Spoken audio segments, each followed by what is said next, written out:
Live from downtown Detroit, home of WDIV and Click on Detroit, Local 4 News at 6 starts now. A local couple poured their lives into this engine shop, then thieves tore it apart. Now they're hoping you can help them get justice. Grant. The University of Michigan launching its COVID dashboard just before students arrive for class next week. Why some faculty members say it won't do much good. Next. And a problem people downriver thought had gone away is back as flyers spreading hate turn up again. The flyers are similar to the ones that surfaced in 2016 on people's cars. The new ones, which contain messages against interracial couples along with some Bible verses, have been left at people's homes. Priya Mann reports from Trenton tonight, where police want everyone to know this isn't something they'll tolerate. This quiet area is a mix of homes and townhouses, and Trenton police have been patrolling the neighborhood since that offensive letter was found, and the deputy chief is not mincing words. This individual, whoever it is just a coward. Don't sneak around in the dark of night and place these things on people's lawns. I can't even begin to imagine what would get someone to think this way, but it's disgusting. On Sunday, a woman walked out of her home and discovered a Ziploc bag left on her lawn. It was weighted down with a rock. Inside was a hate-filled flyer against interracial relationships and quoting the Bible. It had some pretty disturbing, I guess you could call it hate speech. Unfortunately, it's not the first time it's happened in this Trenton neighborhood. Back in 2016, a hate group left similar flyers on people's cars. It was just a bunch of commotion around the neighborhood. Everyone's talking about it, bringing it up in front of mixed kids is like, it's just kind of crazy. Michael's mom is white and his dad is black. His family lived here when it happened the first time. He says there's no place for bigotry or hate in Trenton or anywhere else for that matter. That made me a little bit, shook me up a little bit. It's just disgusting. It's not what the police department stands for. It's not what the vast majority of our residents here in Trenton stand for. The woman who discovered the flyer believes she was targeted. Trenton police are looking into whether it's connected to the flyers that were distributed 4 years ago. If anybody has video surveillance, through a surveillance camera on the side of their house or the front of their house, that would be helpful as well. Trenton police are actively investigating and asking anyone with information to give them a call. In Trenton, I'm Priya Mann, Local 4. All right, Priya. Meantime, State Senator Stephanie Chang released a statement reading in part, "Our words and our actions have a lasting impact on people." The Downriver community is a beautifully diverse one whose families have always stood alongside each other, not against one another. I condemn the instigators of this reprehensible action and hope they are brought to justice. As if times weren't difficult enough for small businesses, a local engine machine shop has been torn apart by thieves. The couple who own Fast Time in Taylor say last weekend was one of their busiest in a long time. Things were picking up again. But then came the break-in. And as they told Local 4 defender Sean Lay, they're putting up a big reward to find out who did it. If you know cars, if you know engines, you know Fast Time right here in Taylor. Husband-wife operation. They put everything into it. And in 15 minutes, thieves tore it all apart. Husband and wife business. Husband and wife business. Yep, we've been doing this for 10 years now. It was a leap of faith when Christine and Clayton Smith bought Fast Time Racing and Engine Parts in Taylor, building up a full-service engine machine shop and building up a following. We kind of are a one-stop speed shop. This past weekend, Fast Time business was busy. There's lots of cruisers out. Yeah, so last weekend unofficially was the Woodward Cruise. It was a busy time for us selling the oils and the filters. Then 4:15 Monday morning, video shows a car and a truck creeping up. In 15 minutes, high dollar, heavy engines were taken. Some customer engines were damaged, some are missing. Then the thieves got into the showroom. As I made my way to the front and especially into the showroom where they'd taken, shelves of merchandise, and it looks as though they filled garbage cans because they were missing. They dumped out garbage and filled them and used them as shopping carts. Tell me about the safe. They took that too. It was bolted to the floor, so of course. How did they get it off? Oh, that's a good question. This is the window they came in. They smashed through a front window. That did not trip the alarm. Fast Time is tucked back in a commercial complex west of Telegraph. They are convinced customers in here last weekend came back to steal. Christine and Clayton now offering a $4,000 reward to catch them. It's going to take a while for us to get back and rolling again now. And that's a lot more work. We're behind now. We're even further behind. Again, what a mess this has caused for the couple and for their business and their customers. So again, they are offering up that $4,000 reward to catch the people that did it, to catch up with some of the things that were taken. In Taylor, Sean Lay, Local 4. All right, knocking on the weekend. It has been a very hot Friday. Oh, yeah. I can't be the only one who's flipped the switch back on for the air conditioner. Andrew's in for Ben with a look at the soaring hot weekend temperatures we're looking at. Exactly right. Lots of air conditioners going over Saturday and Sunday as well, with temperatures near 90 degrees. Out there right now, still very warm with temperatures well into the 80s. 86 for our neighbors in Howell. Hello, Port Huron. You've got 84 at this hour, 80 degrees on Grosse Ile, 84 in both Adrian and Monroe. Look at that gorgeous sunset about to take place over downtown Detroit. Blue skies overhead, 87 degrees at this hour.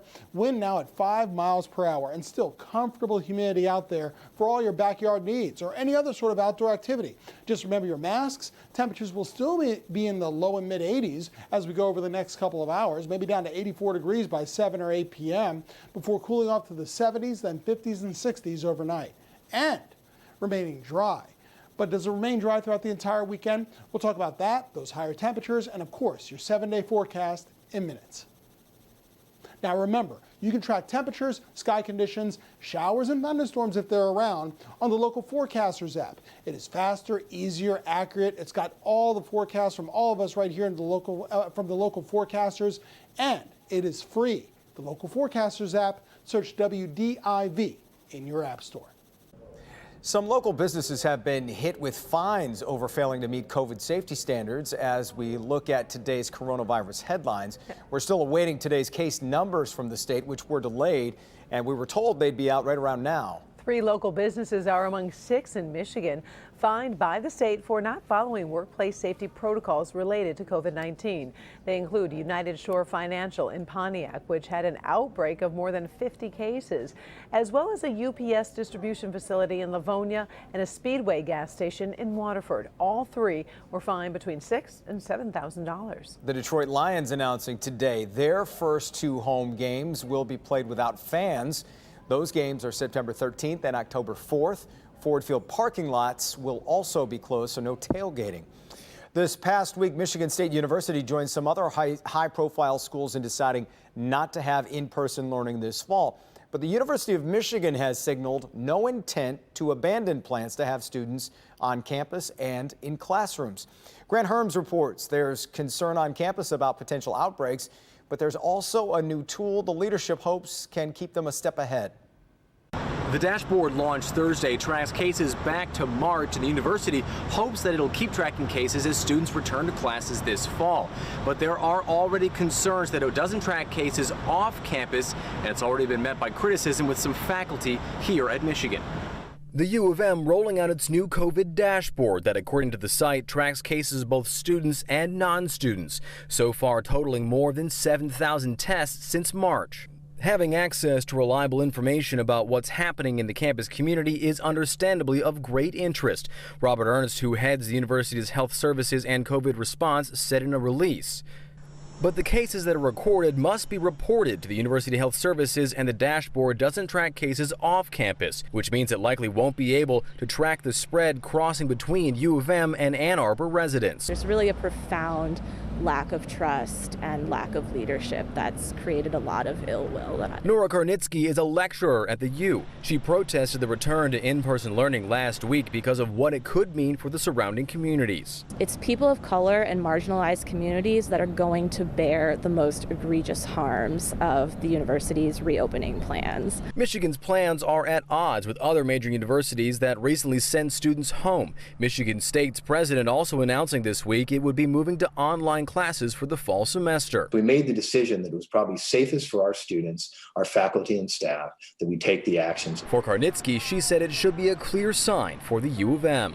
It's mostly white fraternities that are going to serve as hotspots for infection, but it's communities of color that are really going to bear the burden and the harm. In Ann Arbor, Grant Herms, Local 4. Many students living off campus have already moved into their homes for the school year. And by the way, COVID new numbers came out just this last few moments, and Michigan has added 374 cases and 10 deaths. All right, thanks, Jason. Another coronavirus vaccine trial will be soon starting up here in Michigan. Johnson & Johnson plans to test its vaccine in 60,000 volunteers. One of the testing sites will be right here in Detroit at Henry Ford Hospital. Johnson & Johnson announcing plans to launch its phase 3 vaccine trial next month at nearly 180 locations in the U.S., Mexico, and Brazil. With a goal of 60,000 participants, it would be the largest test yet of a coronavirus vaccine. The participants will be at least 18 years old and would either receive the vaccine or a placebo. The Johnson & Johnson vaccine is based on a method developed a decade ago that uses a modified common cold virus to carry proteins from the coronavirus into the body in hopes of triggering a sufficient immune response. The same method was used to make an experimental Ebola vaccine used in 2019. One of the U.S. test sites selected is Henry Ford Hospital. Henry Ford is also participating in the Moderna vaccine trials. Local volunteers already started receiving the first doses of that vaccine earlier this month. Diversity is a key reason Henry Ford was selected. In a statement, Henry Ford said in part, it is a priority of Henry Ford Health System to recruit volunteers that accurately represent our communities that have been so deeply impacted by COVID-19. We are encouraged by Johnson & Johnson's expressed intent to enroll a robust number of participants who are representative of those populations affected by COVID-19. You can read the complete Henry Ford statement on the health page at clickondetroit.com. The Johnson & Johnson trial is expected to start recruiting volunteers in late September.